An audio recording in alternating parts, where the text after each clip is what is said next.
Are we headed towards the end times, or are we headed towards sci-fi becoming the genre of the world? Maybe that's a bit of a grandiose way of putting it. I don't think so with the end times bit, because I've heard plenty of people anecdotally refer to such. Sci-fi becoming the genre of the world, well, when you consider the kind of plan, for lack of a better word, that people like Elon Musk have for humanity, that's the best example of what I mean. They think we're going to go to Mars, and somehow manage to not have destroyed the Earth in the meantime. They think we're going to merge with artificial intelligence to neutralize the fact that we're creating something higher on the food chain than ourselves. We know the Darwinian implications of that, but we seem dead set on doing it anyway. And then people like Ray Kurzweil, in his book, The Singularity is Near, make it clear that really getting to Mars and setting up a colony there is kind of peanuts compared to what they believe humanity will be able to achieve in the next few centuries.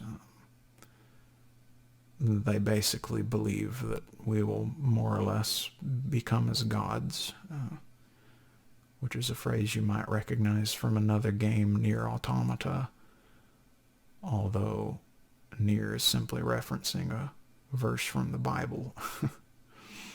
That verse, don't ask me to tell you where, but it's early on in the book, in Genesis, and it's after Adam and Eve eat the fruit that God told them not to, because a certain serpent told them if they ate the fruit, they would become as gods or become as God. I think in the original language it is plural, because the Hebrew or Israelite religion has an interesting way of referring to Elohim for God, which is a plural or multiplicative name, even though they're monotheistic. They think there's only one God. So it's our little rabbit hole, our rabbit trail that we didn't need to go down. But yeah, they think that we're going to defeat death, upload our consciousness in all sorts of different silicone-type vessels, I suppose, and be able to travel the entire universe, perhaps even circumvent Andromeda, crashing into our own galaxy. Frankly, in a lot of ways, I feel like what they're describing is something akin to the Borg from Star Trek, which, personally, I'm not too thrilled about that. I tend to admire the things about humanity that are quintessentially human, and while problem solving and invention and inventiveness are arguably quintessentially human, I tend to mean the things other than that. Things like adapting to our environment as it is. And maybe we'll delve into that more a little bit later. Certainly, I don't intend to be overly hypocritical by saying that, because I'm very much aware that I'm speaking into something that was invented, being recorded by something that was invented, and in turn storing that on something that was invented. So I very much appreciate the modern amenities that our creativeness have provided us. But I think it's about time that we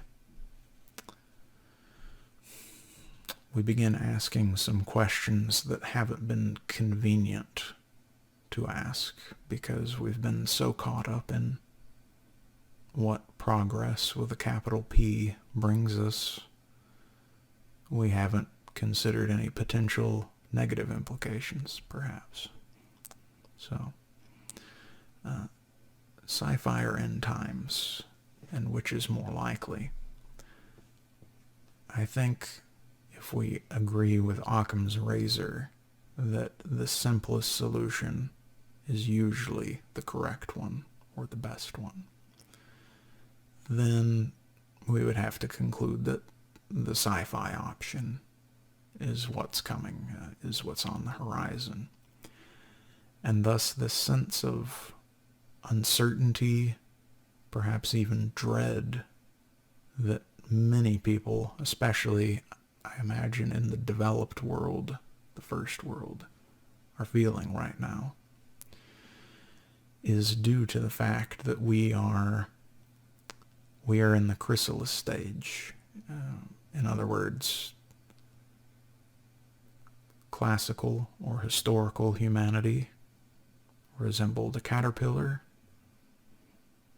Technology, either the Industrial Revolution or the Internet, has caused the chrysalis phase to occur.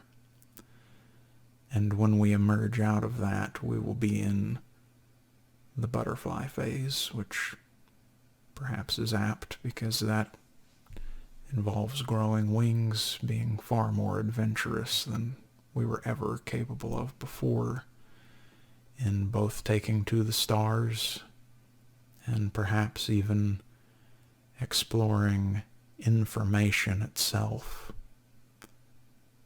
as though it's a new domain, which is something that the anime and manga Ghost in the Shell is very concerned with. The net is vast and infinite. Where will the newborn child go from here?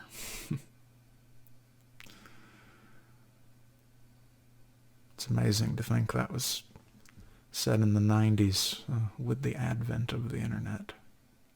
Incredibly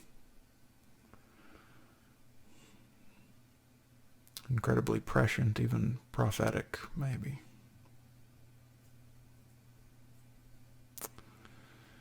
But if that's correct, if the sci-fi option is coming up next, there's still a lot of negative implications to be dealt with. Now, they will be worthwhile because the humanity that comes after us will, in a historical sense, reap all the benefits of our struggle, pain, uncertainty. They'll have a paradisical existence, even more so than if we were to compare our own lives to, say, the lives of cavemen, for lack of a better term. I think it'd be probably even more dramatic of a difference. Because, well, obviously the eradication of death means that an individual can truly become whoever they want to be, because the time-energy limitation is everything when it comes to deciding who and what you want to be. Obviously, they're highly motivated individuals and geniuses who are capable of seeming to be more or less perfect at everything they do. But of course, we know oftentimes that's a little bit of an illusion, or they feel like aliens among animals because they can't relate to us normal human beings. But if you're not worried about dying, and you're not spending all of your time hunting and gathering calories, or making money that you can exchange for calories and shelter and clothes, then you will be the Ubermensch in the sense that you can pick exactly whatever you want to do with your time, no matter how simple or grandiose. And as we know, practice and dedication are really the key to everything. So if you have that motivation and nothing holding you back, you can be and do whatever you want. That's where the become as God's definition seems almost literal. Even though I know even people like Aubrey de Grey, they can't really envision us truly never dying. They just think they could really kick the can down the road a few centuries, maybe even millennia.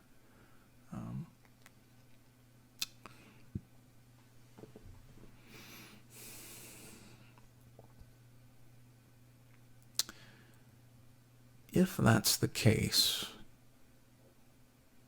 that post-singularity, individual human beings can achieve a true happiness, maybe even a perpetual happiness, because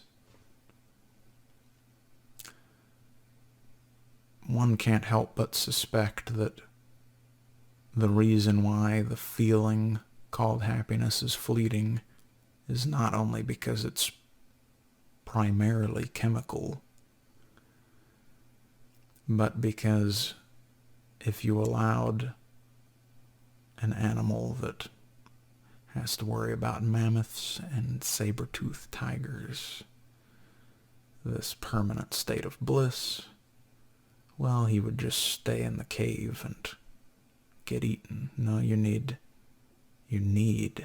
discontent, because it will force that animal out of the cave and back on the road looking for a mate or another dose of calories or whatever. So the sci-fi scenario is a scenario wherein evolution, even though it's incredibly unoptimized, because as we know, 99.9% of its creations go the way of the dodo. Evolution would truly resemble a pyramid in the sense that you had to crush all of those cornerstones in order to achieve the apex peak, a creature more or less without limitation, including the fact that it could potentially be permanently happy and contented without growing worthless in a sense, because we would have outgrown evolution's game. We would, I suppose, still technically be a product of it, just historically, but we would have outgrown reproduction, caloric seeking,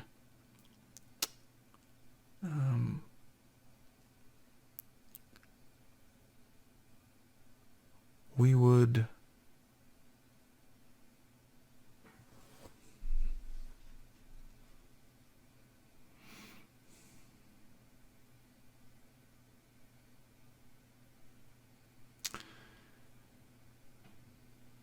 I suspect that this butterfly in the metaphor, what would come after our chrysalis stage,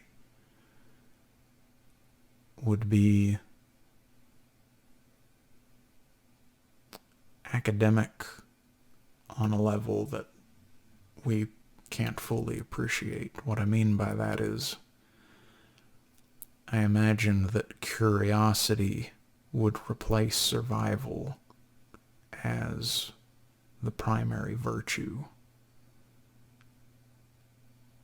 When I think of them, I think of chess grandmasters and jiu-jitsu experts and epic poets, adventurers and explorers, and conquerors too. Because while the brutality of war is probably due to scarcity, lack of resource, lack of land, I have a feeling competition is far more innate. I have a feeling that winning, in terms of game theory, is capable of surviving the decline of more Hobbesian type warfare. In other words,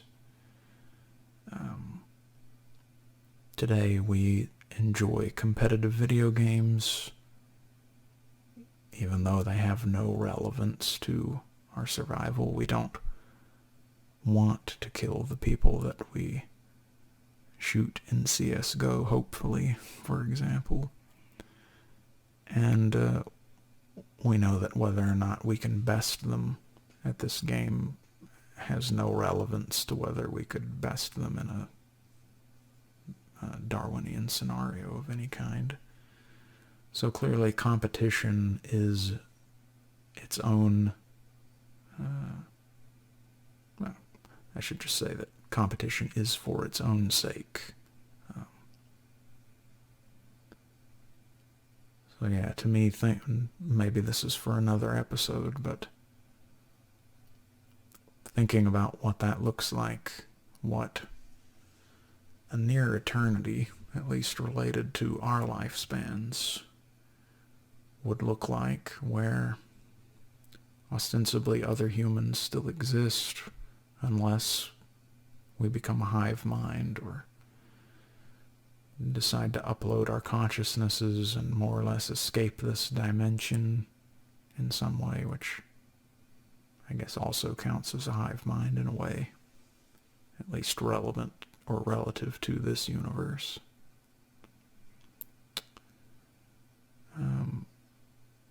How would they spend all that time?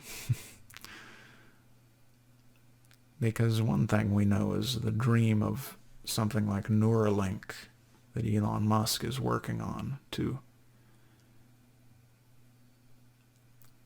plug the internet into your brain and eventually have you be able to, well, you basically won't need to memorize anything or know anything. It'll just come automatically as you need it. That may be the case for a long time, but I have a strange feeling that in the absence of death, the conclusion will be life is only worth living if you play it on hard mode. And what I mean by that is I anticipate that a lot of these post-singularity beings will choose to experience a difficulty on par with cavemen, even though their options and their abilities are dramatically advanced compared to theirs.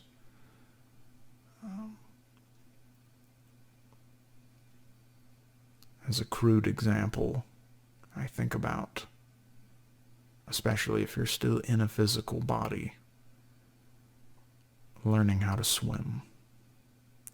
Which is more satisfying? Having the Neuralink tell you how to swim and instantly you're Michael Phelps. You can do perfect breaststroke or whatever. And that might be fun for a while. But remember, you have hundreds or thousands of years.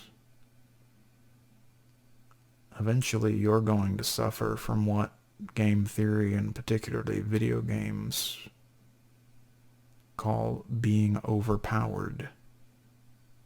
And what's the response to being overpowered? Well, you need to be nerfed, which I assume is a reference to Nerf guns, because they look like a gun, but they're not as strong as a gun.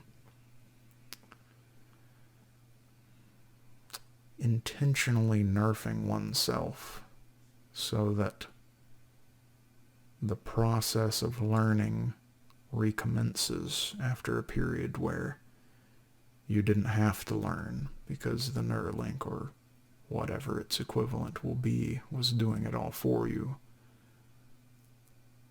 I find this plausible.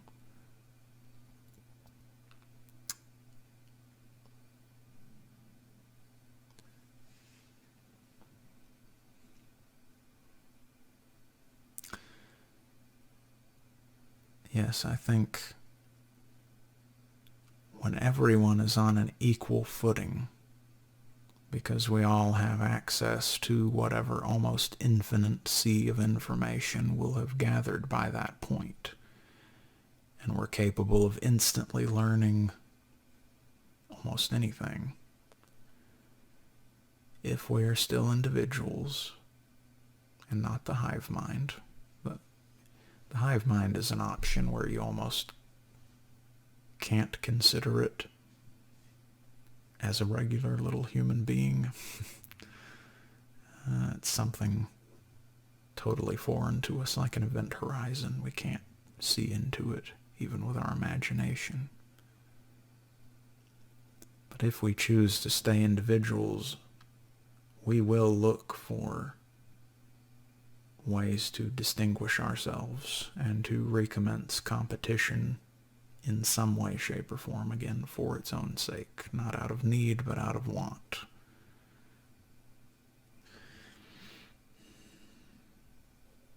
The only way to do that is to choose not to be equal. Everyone is overpowered. You nerf yourself. You choose to be nerfed and experience difficulty and learn things the old-fashioned way. And eventually those who are somewhat snobby or would like to be the upper class of this new society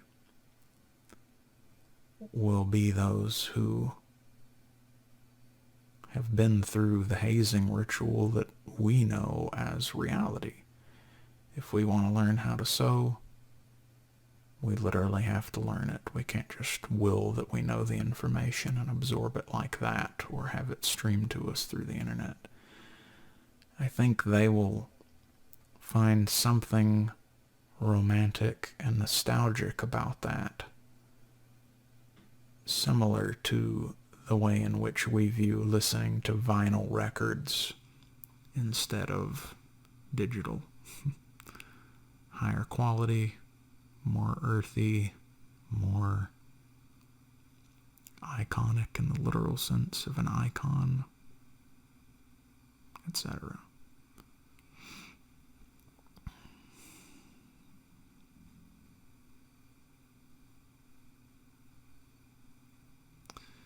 It's a very interesting possibility to think about, because it would in some sense justify all the pain and suffering that has led us to this moment. You know, if humanity could realize its full potential and truly be whatever it wills to be, maybe that in some way makes up for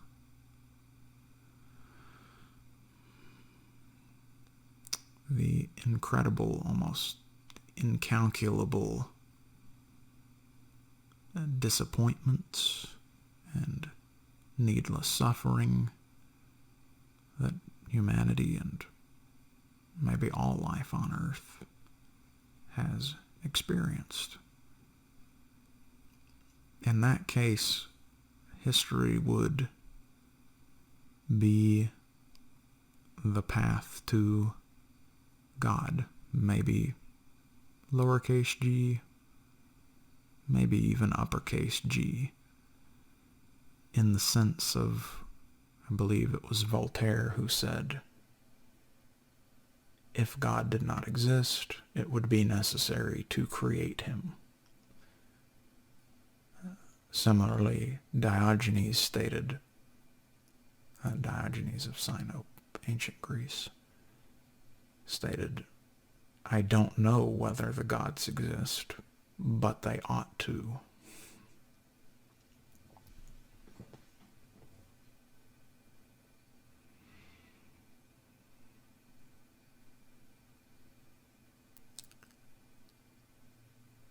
It would be a cherry on top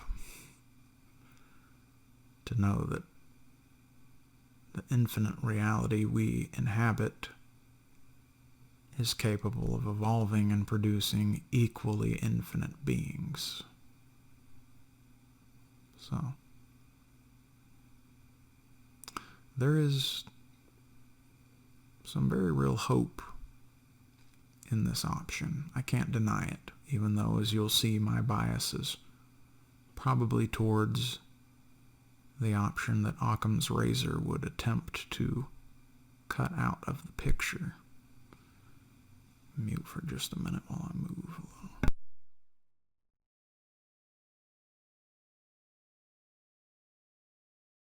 little. Oh, that's better. This chair's a little squeaky, so.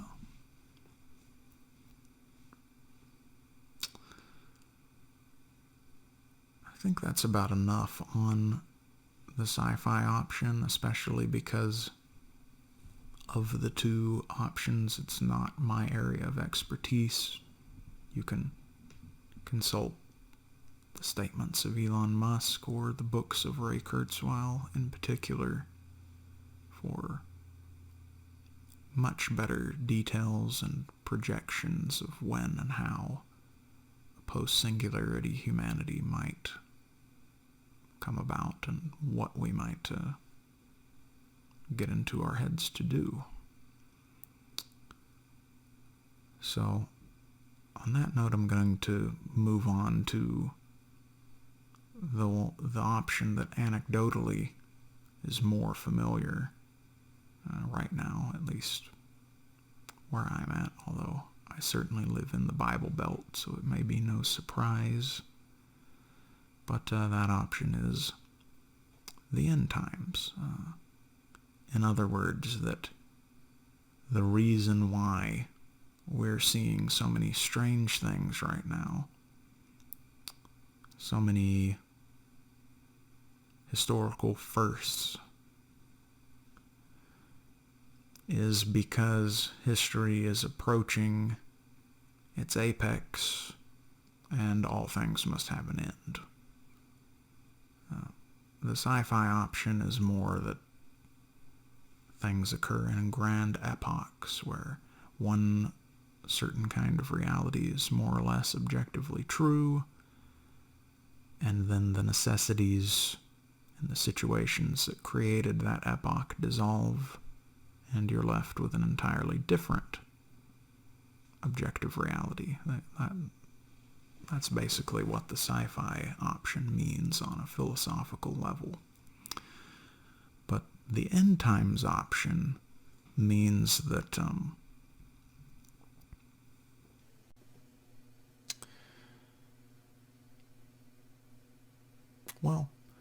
let's consider it in the same terms that we considered the sci-fi option. The end times option means that the suffering and imperfection of history is due to either fundamental flaws in humanity, since we are the I was going to say denizens, but that's not the right word. Since we are the stewards of this world, arguably, and certainly in a religious context,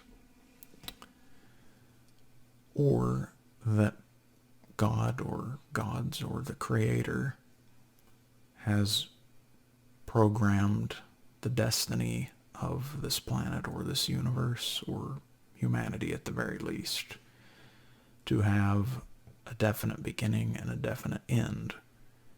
And what that would do, in the same terms that we considered the sci-fi option, is it would invalidate progress with a capital P. It would mean progress with a capital P was just for the very temporary, fleeting convenience of those who created it for themselves and their children.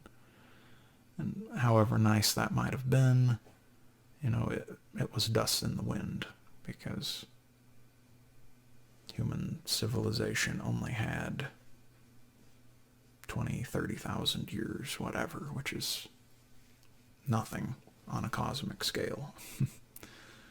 So, in that sense, looking at it from a non-religious perspective, humanity in our recorded history would probably be something of an experiment. And like most experiments, once you reach a conclusion that either confirms or denies your hypothesis, you bring it to an end. You don't just continue it for no reason. That's a waste of resources. That one is very hard to accept on two levels. Of course, it's hard for us as individuals to accept, because that's not a convenient conclusion.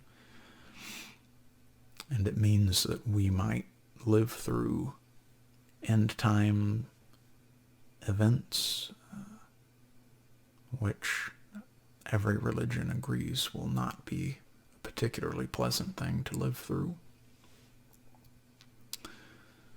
But more than that, it also does very little to answer why humanity and life on Earth needed to happen. The reason I pause there is, of course, any of our,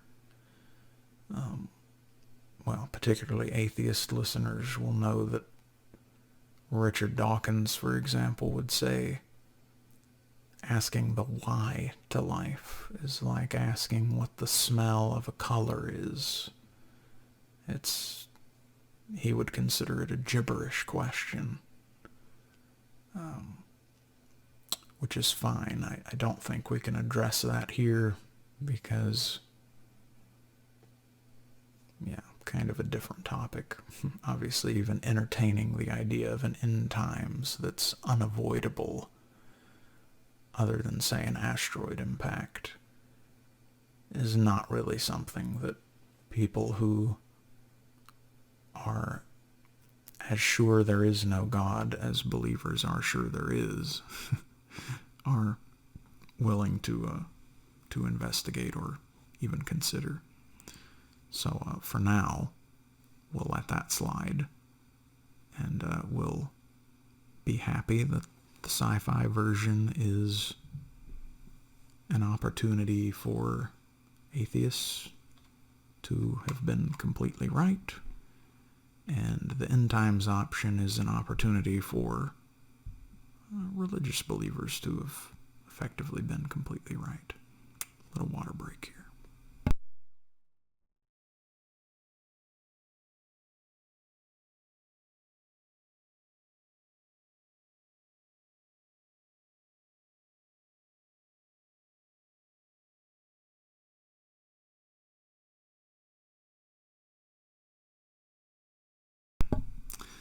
Got to put a slice of lemon in there. It makes it more interesting.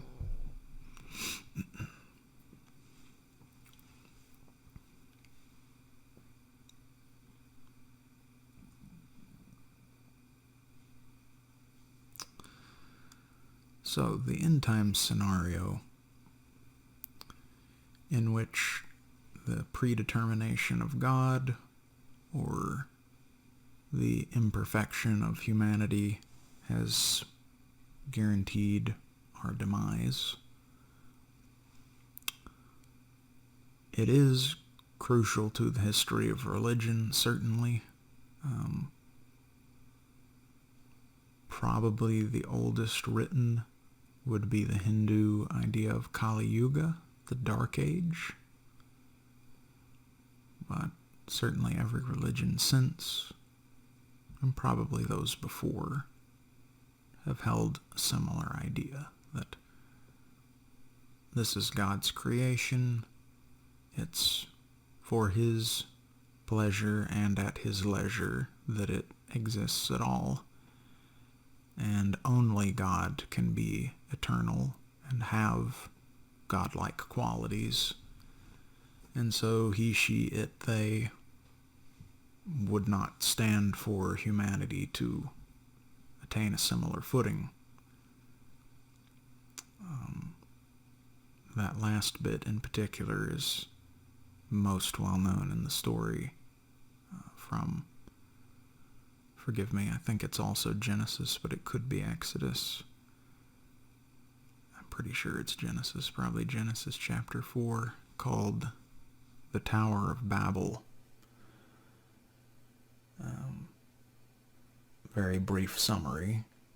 The civilizations of Earth unite and come together to build a tower of religious significance, but the goal is somewhat irreligious in the sense that they want to reach the stars or the heavens, which it would seem at that time were identical with the idea of heaven with a capital H. So they were storming heaven's gates, more or less. The subtext being, if we can reach the heavens, we're as good as God. We did it without Him. We don't need Him. God, of course, does not stand for this. And so He brings their little construction project, their skyscraper, to an end by turning all of their speech, remember it's people from every civilization on Earth at the time, to Babel. He gives them different languages. They can't understand the old unifying language that they had. And so that's that. They go back to being fractionalized and full of animosity for one another because they can't understand one another. So that's what I would call the Tower of Babel precedent, and it's very important for religion in general, is this sense that God will not be trifled with, or He will not stand for human beings to attempt to match Him.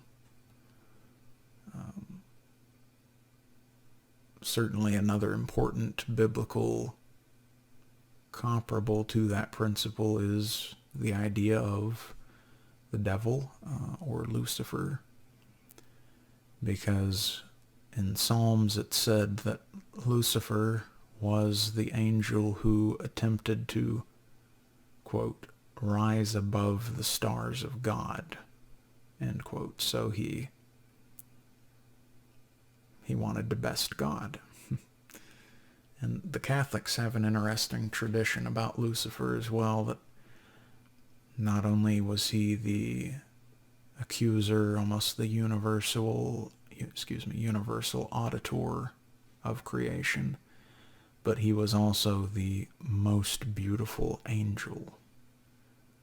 So that vanity, that he was very beautiful and more or less knew everything, not quite as much as God, but almost.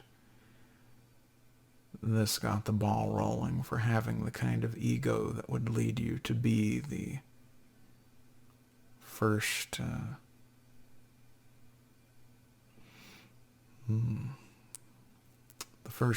perpetuator of a coup, an attempted coup. Or some, I suppose, I think even Milton put it this way, that Lucifer wanted to be a tyrannicide, meaning he wanted to kill the tyrant of the universe, the very creator of the universe.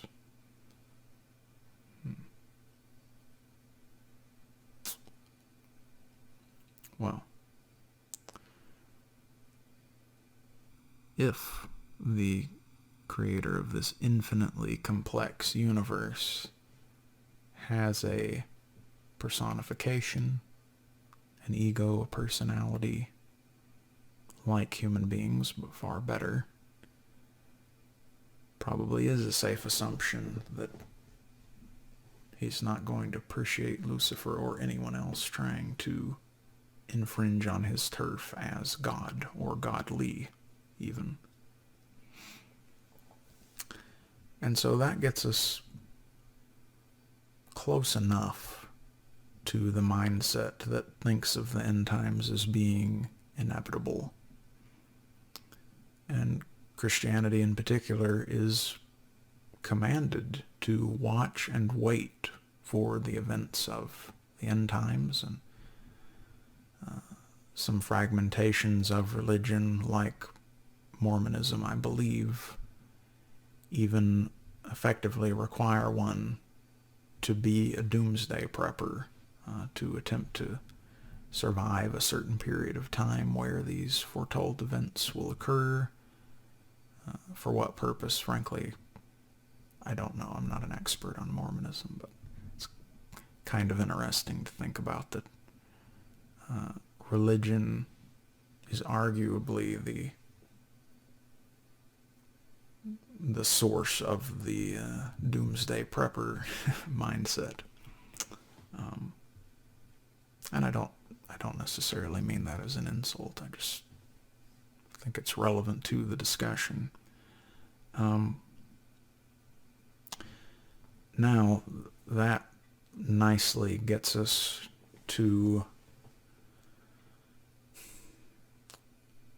the part of this that is most on my mind in 2020, which is we're beginning to see a lot of overlap between religious prophecy about the end times and conspiracy theory. Now, conspiracy theory, as far as I know, well, we know that the term itself is quite new. Probably created by the CIA. One can't even say that without immediately being labeled a conspiracy theorist, but that's why it's a great creation. Labeled by or created by them to discredit anyone who would come out and try to spoil their off-the-record projects.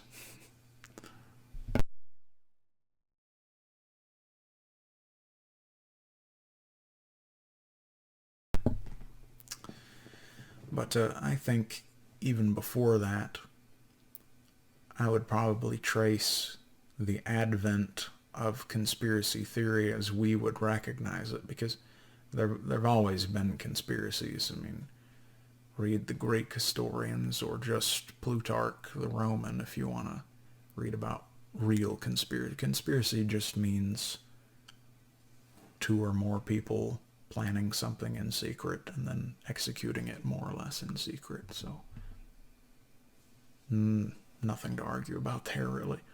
But conspiracy theory as we would recognize it, I think I would have to trace it back around World War II and some of the very interesting Raiders of the Lost Ark-ish stuff that the, we'll call them the National Socialists, got up to. Looking for religious artifacts, anything that would give them an edge. There's some very interesting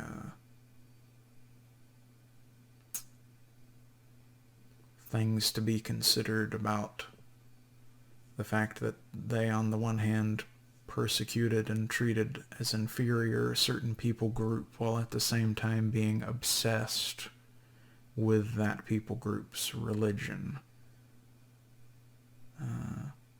That's a little strange, to say the least. If you genuinely think those nasty things about another group of people, why would you give any credence to their belief system? I think I'll leave that one there. Again, maybe another episode. But when trying to consider if conspiracy theory in general has any validity, I think, first of all, there are 3 questions that should be asked and pondered in private. And many people will probably conclude that these are gibberish questions, similar to what Dawkins would do with asking why about life. Others will not. So I'll go ahead and pose what those questions are, and then we'll see if we need to actually discuss any of them in depth. The first question is fiction always actually fictional, or was it originally a memorization tool? In other words, we know that the human mind is going to remember information better if you encapsulate it in story form rather than if you just expect rote memorization to do the job. So, are all of the old myths and wisdom and philosophy, etc., are they just stories made up for fun, or made up by ignorant ancients because they had nothing better to do, or some kind of hoax or practical joke, whatever? Or did the humans who created and authored these famous texts that still today are arguably the cornerstones of civilization have some real valid information to share, and they chose to do it in story form, knowing that, similar to the reason why Jesus said he taught in parable, which is that he wanted those who have ears to hear, and he didn't want to cast pearls before swine. They knew the discerning could parse out the blatantly fictional parts from the relevant or useful information. So again, the question is fiction always truly fictional, or was it originally a memorization tool? That's an interesting one to wrestle with, and I think you'll see its relevance as we continue. The second one is, how can one differentiate between a good guess and prophecy? Because it appears that we are already seeing or getting close to seeing some events that appear to be foretold in some very old books. And this is further complicated by the fact that it seems like a lot of these events have an almost sci-fi aspect to them, especially relative to when those old books were written. So, when and if these things come to pass, is it truly plausible to just write off those textual predictions as good guesses? Or is that valid prophecy? In other words, through some metaphysical means, did these ancient authors see that these things were going to happen before they happened? Because that's certainly the way in which they talk about it. They're saying, I was shown by God or angels or what have you, that these things will happen, and when they start to happen, you will know that the dark age or the end times is upon you. So, if we want to give any credence at all to ancient humanity, and again, the texts that are the cornerstone of our civilizations, whether we like it or not, that is certainly an important question to wrestle with. And finally, this question is certainly the most controversial of them all, because it involves one religion in particular. And the question is Jesus Christ outside of the purview of comparative mythology? What I mean by that, what I mean is, of course, the Joseph Campbells and Manly P. Halls of the world very easily absorb the character or person of Jesus Christ into the study of comparative religion. They more or less say he is a solar god having to do with the equinoxes, and or a harvest god similar to, I think, Tammuz, T-A-M-U-Z. Sorry if I got that name wrong. But that he's just a symbol of resurrection and rebirth and loving kindness, that we've always had these iterations, and he's just one of the recent ones, and because Emperor Constantine latched onto him due to a dream, that's the only reason why Christianity is such a big deal today. Obviously, that's not going to hold water for Christians, and it probably wouldn't hold water even for anyone who, while they don't identify as Christian, they might identify as mystical in some fashion. I'm thinking of people like Terence McKenna, for example, who seemed to think that the Christ consciousness is something real on a metaphysical level, not just a symbol or a myth. But still, he is equally triggering to actual believers, because I believe he thought that perhaps the Christ consciousness resides in psychedelic mushrooms. So that's just one example, but I'm just trying to point out that you don't necessarily have to be a Christian in order to entertain the idea that Jesus might be a bit of an exceptional character as compared to the great panoply of pantheons. Say that 6 times fast. And unsurprisingly, plenty of Christian theologians have a similar thing to say about Jesus. C.S. Lewis in particular. Lewis, even back in his day, noted what people like Bill Maher today say, which is, well, I don't believe Jesus was actually God, but I do think he was a great teacher. And Lewis's response to this is that that's the one thing that you can't do with Jesus.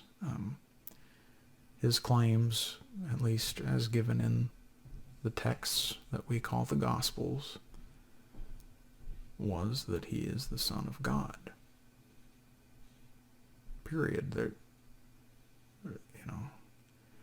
I'd like to say that it's unquestionable. However, I have read a book called A History of God that attempted to call that into question. So if you would like to use my argument against me, feel free to consult that book. But it doesn't appear that Jesus ever intended to be of universal appeal. He either wanted to be thought of as the Son of God, the Logos, God made flesh, God come to die for the sins of the world, or nothing, a crazy person, a liar, whatever. And Lewis agrees with this. He says there is no middle ground. You either believe that Jesus is who he says he is, or he's just another liar in the desert performing cheap tricks for gullible Bronze Age people with nothing better to do.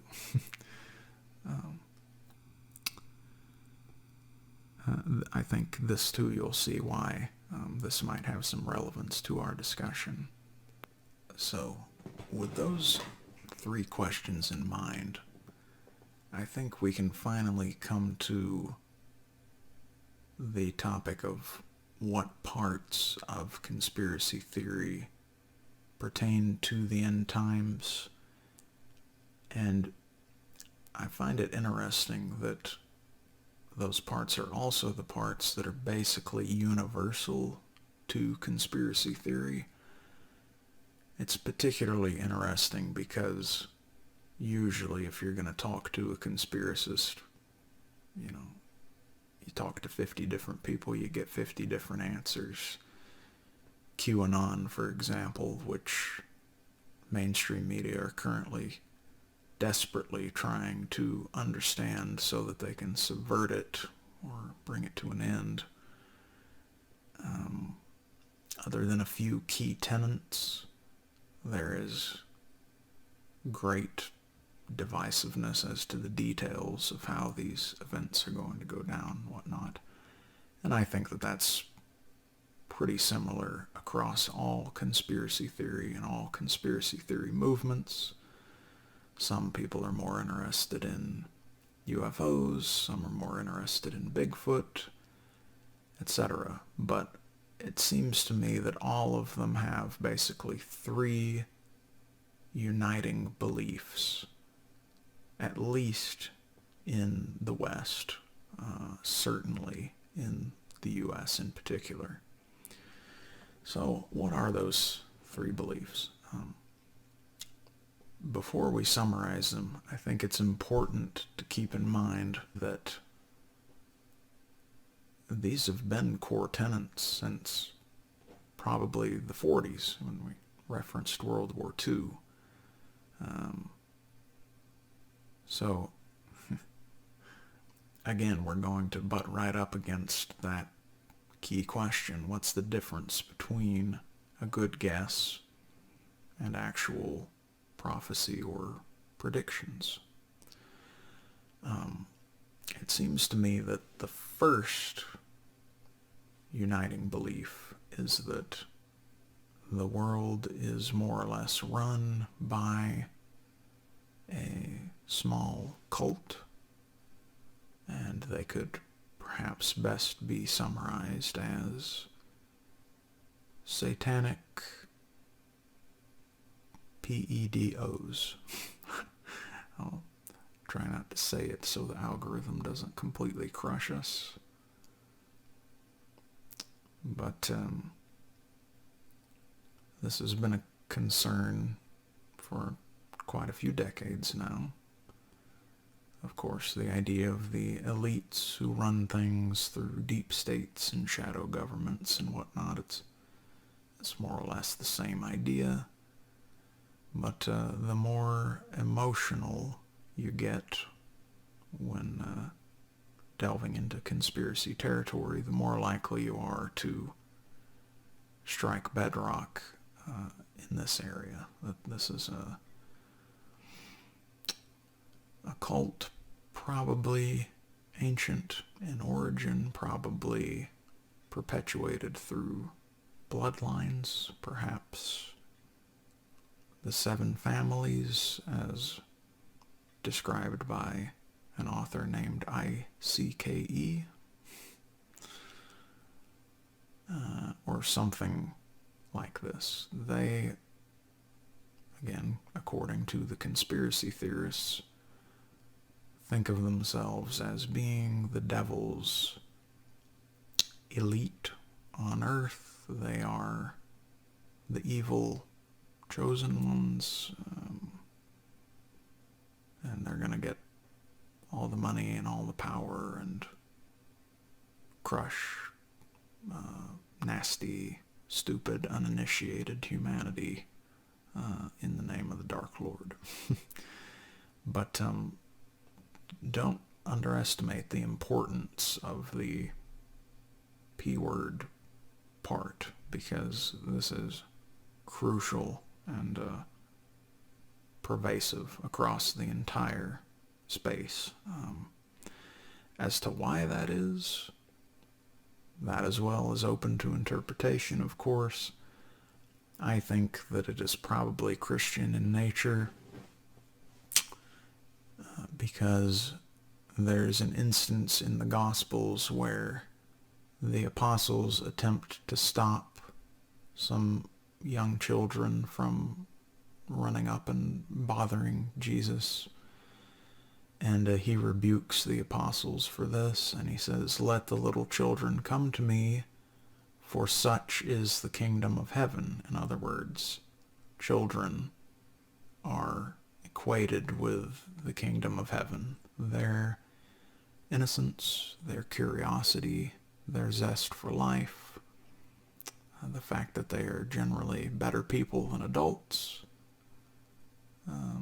They are the closest to heaven on earth, heaven in motion, heaven in action that we have on the mortal coil.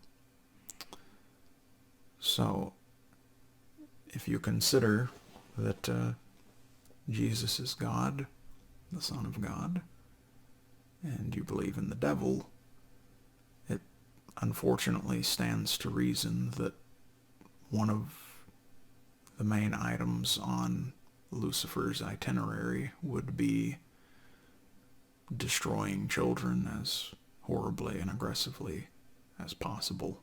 And hopefully it doesn't have to be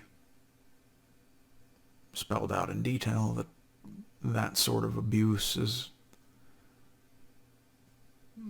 maybe even worse than murder, because those who survive are left with permanent scars, and we know from psychology that for some reason many people who are abused at an early age go on to be abusers themselves. Of course, it's not guaranteed, but it is a documented phenomenon nonetheless. So something truly terrible happens in the human psyche surrounding this. So it makes sense that this would be the coup de grace of Satan's little flock on earth, if there is such a thing.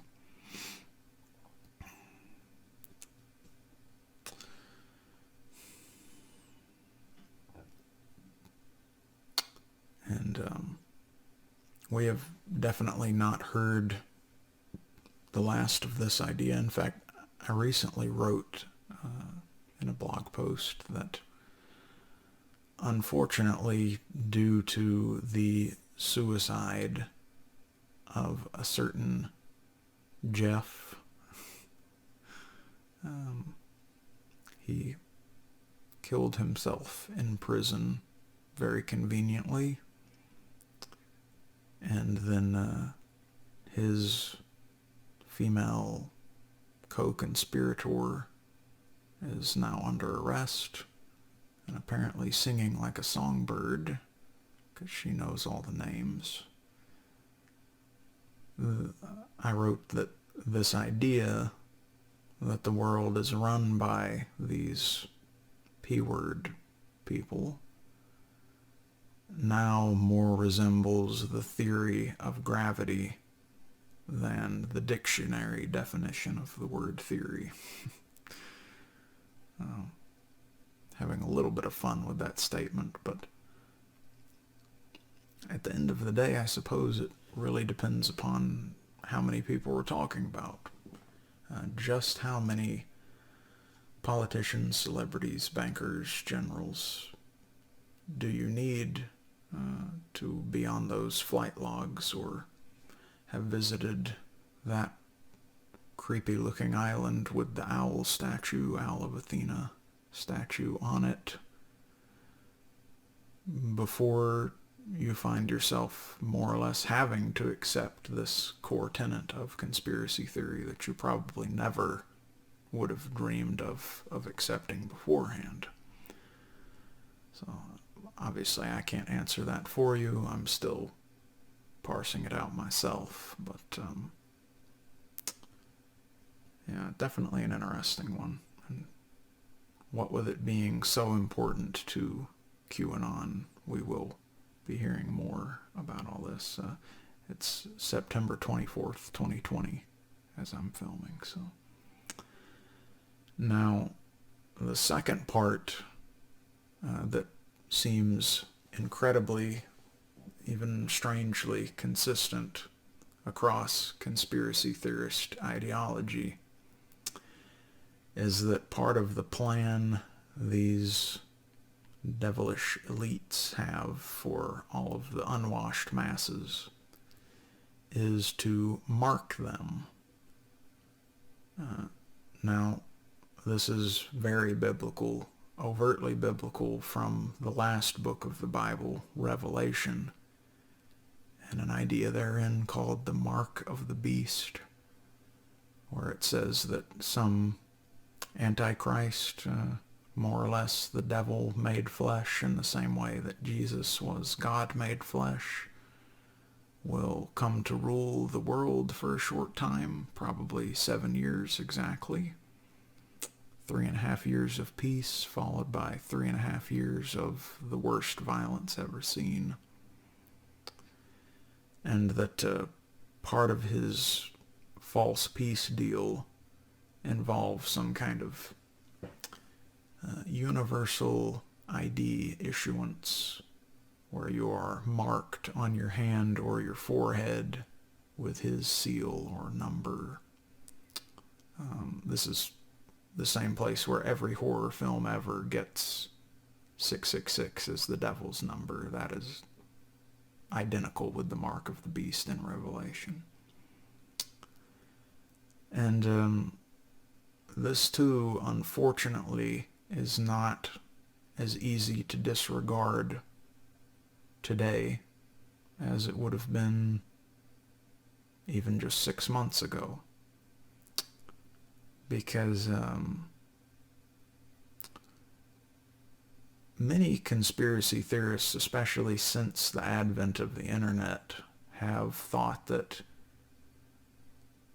if the mark of the beast is something literal that's going to occur, it's probably going to be some portmanteau of a business license, a passport, a social security number, maybe even a vaccination record or vaccines themselves. And, well, that makes sense without any of the information that we've had in the past 6 months, but now we know that there is some overlap, particularly with the vaccination part right now. DARPA, which is a U.S., I guess they're technically part of the Pentagon. They're sort of the heirs of the Manhattan Project, as far as after World War II we realized we were going to have to keep up these spooky tech projects to make sure we didn't get swooped by the Soviets or whatever.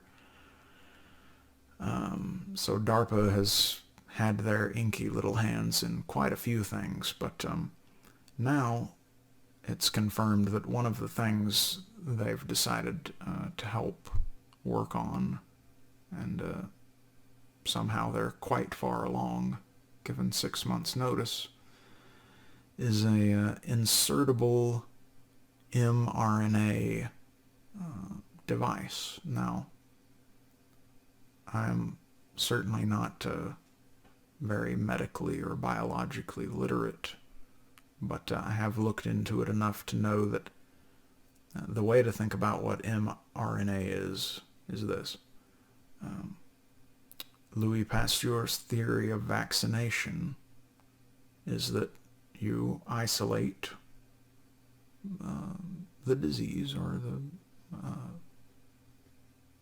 bacteria, I suppose, and you inject a microdose, and by doing that, you are conditioning that biological system to become resistant to it, to be able to fight a larger or full-grown dose, right? mRNA does not work like that. It has a similar effect to vaccination in that it can make you resilient to or even invincible against certain bacterial problems. But the way mRNA does it is gene editing. So you find whichever strand or strands of your genes causes you to be susceptible to something like COVID, say, that you don't want to be susceptible to, and you simply edit that strand out. And now you're incapable of catching COVID. Now, apparently one problem with this is nature doesn't like it when some of your DNA strands just disappear like Houdini. And so usually something grows back in its place, and apparently that bit is still a little bit random. Even DARPA's having a bit of a tough time working out that kink.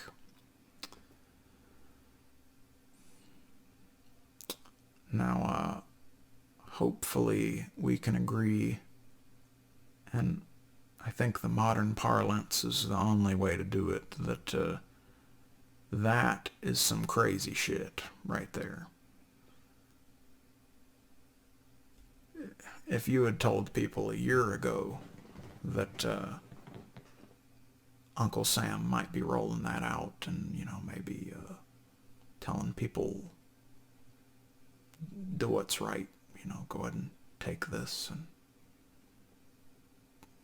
don't worry about it. We'll work out the kinks afterwards. Which of course they haven't yet, so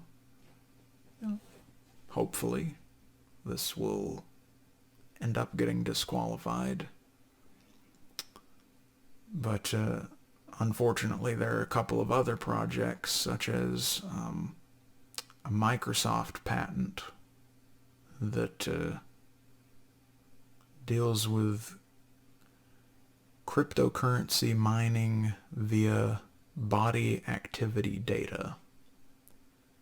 And I believe the patent is WO 2020 060606. That's a world patent. Very, very hard to get. Most patents are national in nature. And wow, the fact that they got the 666 in there,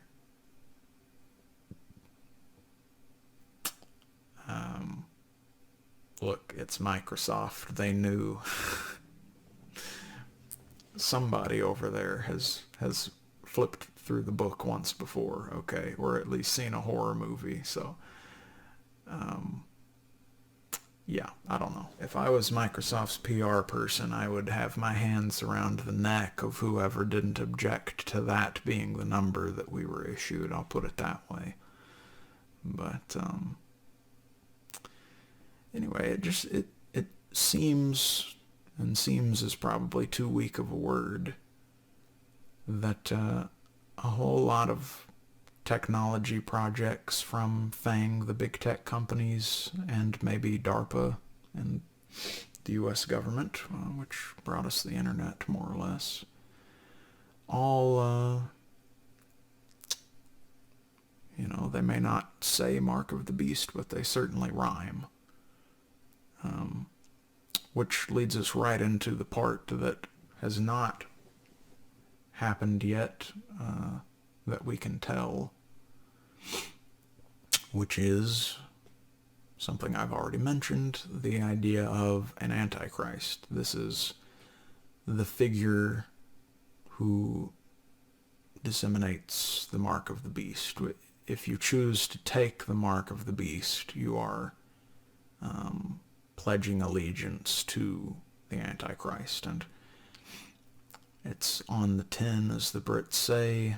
The Antichrist is someone who, in spirit and deed, if not word, is the opposite of Jesus Christ in every way imaginable. So basically it's the devil taken human form, is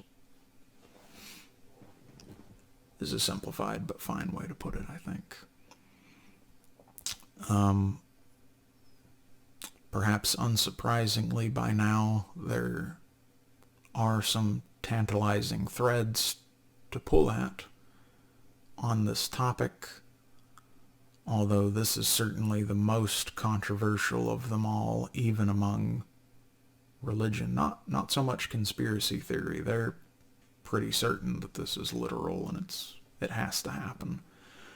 But among religion, especially again in the developed world and the first world in particular, a lot of theologians would like the predictions of Revelation to be symbolic, perhaps code for historical events that were happening when it was written, which was by John the Apostle or John the Revelator during the Roman Empire.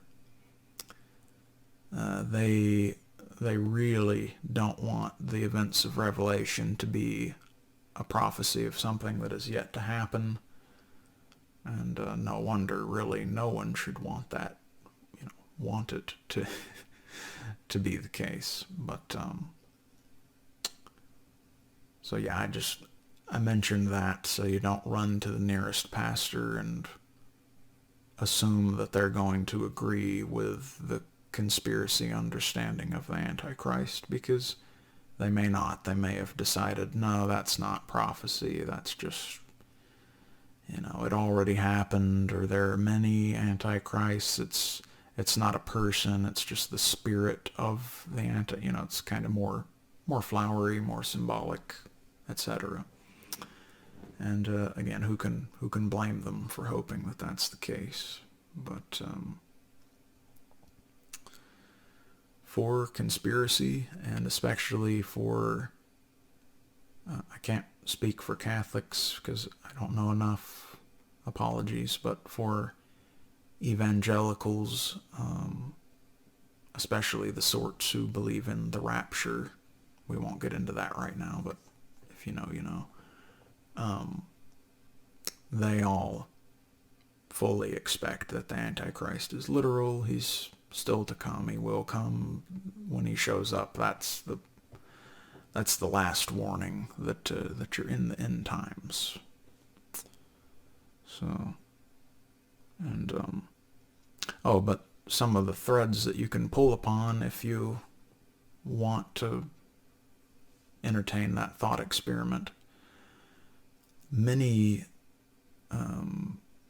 Christian prophets and mystics, among them people like Nostradamus, maybe the most famous astrologer ever, and even Isaac Newton, who was a Bible prophecy scholar and an alchemist when he was not working on the theory of gravity that we teach in schools. They all, there's another, Giordano Bruno, who was burned at the stake for saying something roughly similar to this. They all believed that the Antichrist was a literal person, that this was going to herald the end times, and he would rule the world, make everyone take the mark of the beast, and then, after his 7 years is up, that's curtains, because God comes back and he's not happy with him or with any of humanity that decided to go along with him. they all seem to think that one of two things would happen as far as how the Antichrist could come to be. Door number one is that he would be produced by the Catholic Church. That somehow the Catholic Church has gone, always was, whatever, a wrong direction for Christianity to go in, that all the money and the power and the politicking are pretty much the opposite of what homeless carpenter Jesus would have wanted them to do. And so they will use their power and influence to be the ones who get the Antichrist on the world stage and help him become the individual on whom all worldly power is concentrated. The second view is pretty much identical, except instead of thinking it's the Catholics who will do that, it's thinking that it is the nation of Israel. I paused there because, of course, when most of them were saying this, the nation of Israel didn't exist. The second temple was destroyed 70 AD, I believe, and then they were refounded with more than a little help from the United States in modern times, kind of right after World War II. A book you can read if you want to know more about that is called Against Our Better Judgment by Allison Weir, W-E-I-R. Fascinating history of how the nation of Israel came back after so many centuries, and frankly,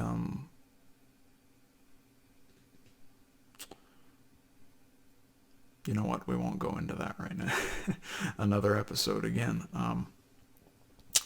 But yeah, to say the least, it was momentous that the nation of Israel was refounded, and by all accounts, the Zionists who live there, which is a minority, especially if you mean Zionist in a spiritual sense, because the modern nation of Israel is secular. I believe they have more citizens who identify as atheists than who identify as religiously Judaic. But the genuine spiritual Zionists among them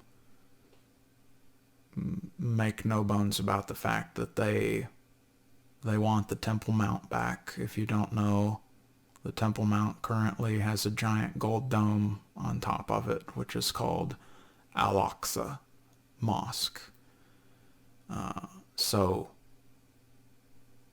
it's going to be a little bit awkward when and if they ever take it back, unless part of the peace deal that Donald and Jared, Bad Orange Man, are negotiating right now involves some sharing of Al-Aqsa, which again is another statement that if you had made it, certainly before Trump's presidency, maybe even a year ago, people would have just laughed. It's completely unthinkable. But now we have the UAE, potentially the Saudis, and several other smaller Middle Eastern countries making peace with Israel.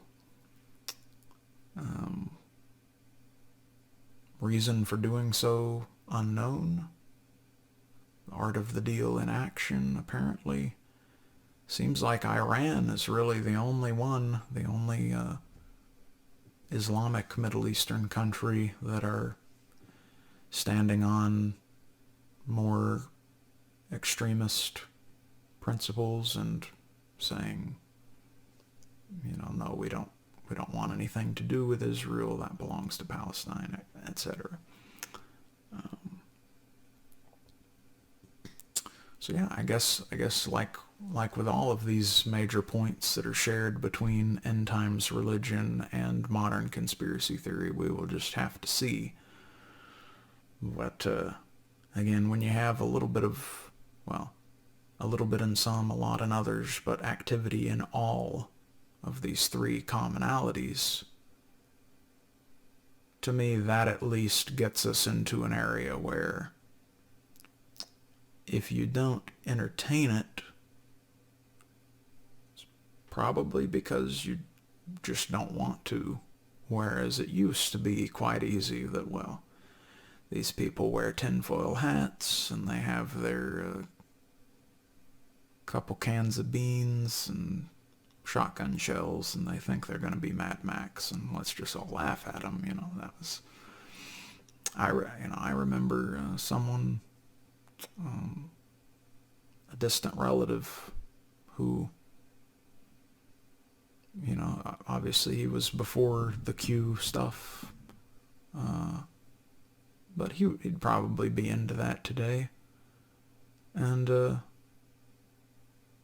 a lot of the stuff that he had to say sounds a lot like what's happening now. Obviously that's just anecdotal, but again, how much do you need in order to determine good guesses versus prophecy? That's a quandary that has to be answered on a case-by-case, person-by-person basis. But I can't help but think that surely there's some level of proof, accuracy, etc., where you have to at least consider the possibility of prophecy. It comes out of the realm of fiction that atheism would like it to remain in, and takes on some level of plausibility, whether you ultimately believe it or not. To tie a bow on this Gordian knot that we've laid out, and as is probably usual with me creating more questions than answers, I will offer a personal opinion, even setting aside Occam's razor or my biases towards a Bible Belt way of seeing things, to just mention a phrase that I think encapsulates what direction we're going to go in, or what the result of our direction will be. The phrase is centralization or decentralization. What do I mean?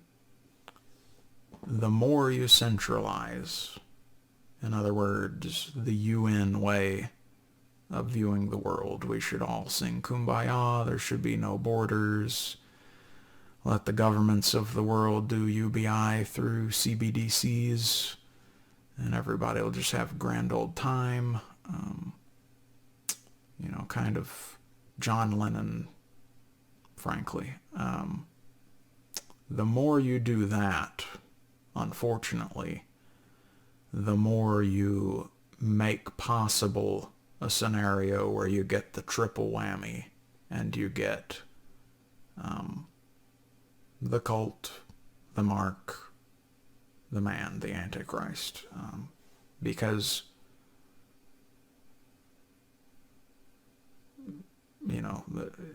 it's not centralization is what makes those things possible.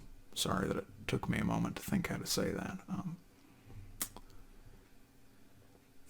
Because you have elites working in the background, doing things that maybe democracies and other free countries wouldn't want being done with their resources if they knew what was going on, but they don't because it's a conspiracy.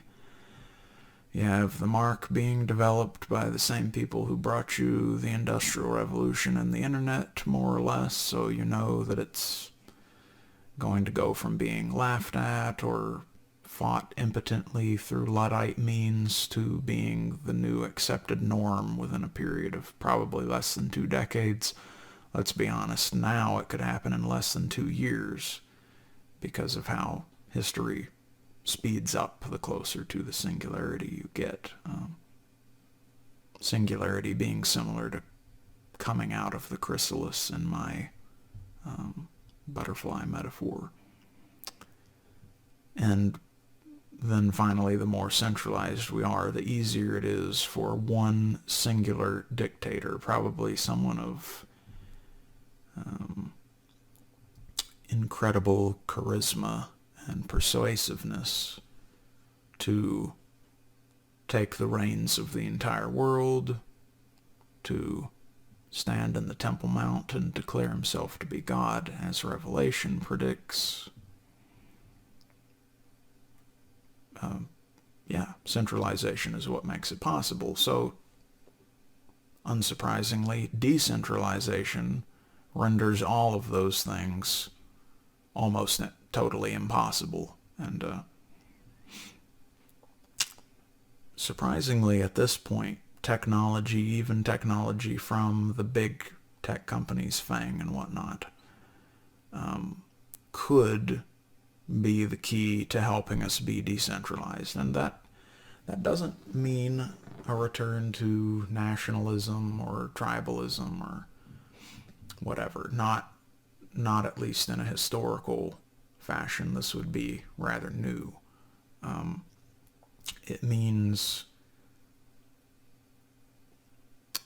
that globalism economically would not be necessary, because locales would have the technology to become self-sufficient. It would be a return to neighborliness, something akin to barter and trade, but of course not so primitive as that. Digital money seems inevitable whether you centralize or decentralize. It is possible. There are very bright minds working on it. It's just that at this moment, it seems like we're firmly going in the centralized corridor, which, in my opinion, means we are, unfortunately, drifting towards the end times scenario being a little more likely than the sci-fi scenario. Well, I think maybe we have covered enough ground for one night. I really appreciate anybody who made it all the way through with me. I'm sure I'll be posting this in places where you'll be able to easily contact me, but if not, the website is ChristopherLeeWynn.com, ChristopherLeewinn.com. And again, this is Bookworm in the Book Bunker. Hoping we make it through one way or another. Personally, I recommend you don't take any mark. I know I'm not going to, just to err on the side of caution, because, as I think Nabokov said, life is a single page bookended by eternities. So, potentially entrusting your immortal consciousness or soul to other fallible humans, or even any of the artificial personalities we might create like AI, in my opinion, seems like a really bad bet. I'm going to go ahead and take the gamble and die a natural death at some point, just like every other human who's ever lived, all the people who wrote the books over there, all the people who I love and respect, my ancestors, etc. In this case, it may literally be true that the only thing we have to fear is fear itself. Take care, y'all.